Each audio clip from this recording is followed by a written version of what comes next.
বলিউডের জনপ্রিয় অভিনেত্রী ও আইপিএল দল পাঞ্জাব কিংসের সহমালিক প্রীতি জিন্তাকে ঘিরে সম্প্রতি সোশ্যাল মিডিয়ায় বিতর্ক ছড়িয়েছে।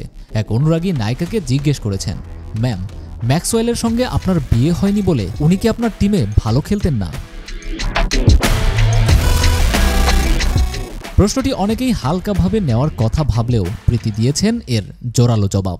ইনস্টাগ্রামে ওই মন্তব্যের জবাবে তিনি লেখেন, আপনি কি পুরুষ টিম মালিকদের একই প্রশ্ন করতেন, নাকি শুধু বৈষম্যের কারণে একজন মহিলাকেই এমন প্রশ্ন করা যায়? তিনি আরও বলেন, আমার কোনো ধারণা ছিল না একজন মহিলার পক্ষে কর্পোরেট দুনিয়ায় অস্তিত্ব রক্ষা করা কতটা কঠিন।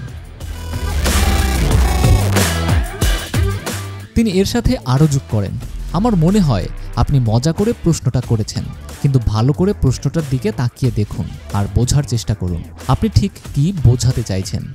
আপনি যদি বোঝেন যে ঠিক কি বলতে চাইছেন, তাহলে বুঝবেন বিষয়টা মোটেও কাম্য নয়।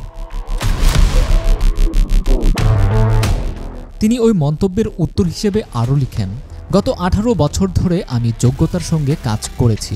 আমি যে সম্মানটা অর্জন করেছি সেটা আমাকে দিন। জেন্ডার বায়াস বন্ধ করুন। প্রেম বা বিয়ের প্রসঙ্গ টেনে এনে বলিউড নায়িকাদের এমন হেনস্থা করার ঘটনা এই প্রথম নয়। বলিউডের নায়িকাদের দিকে এমন মন্তব্য অনেক কম আসে সোশ্যাল মিডিয়াতে। সেই নিরিখে প্রীতির এমন প্রতিবাদে তার অনুরাগীরা খুশি।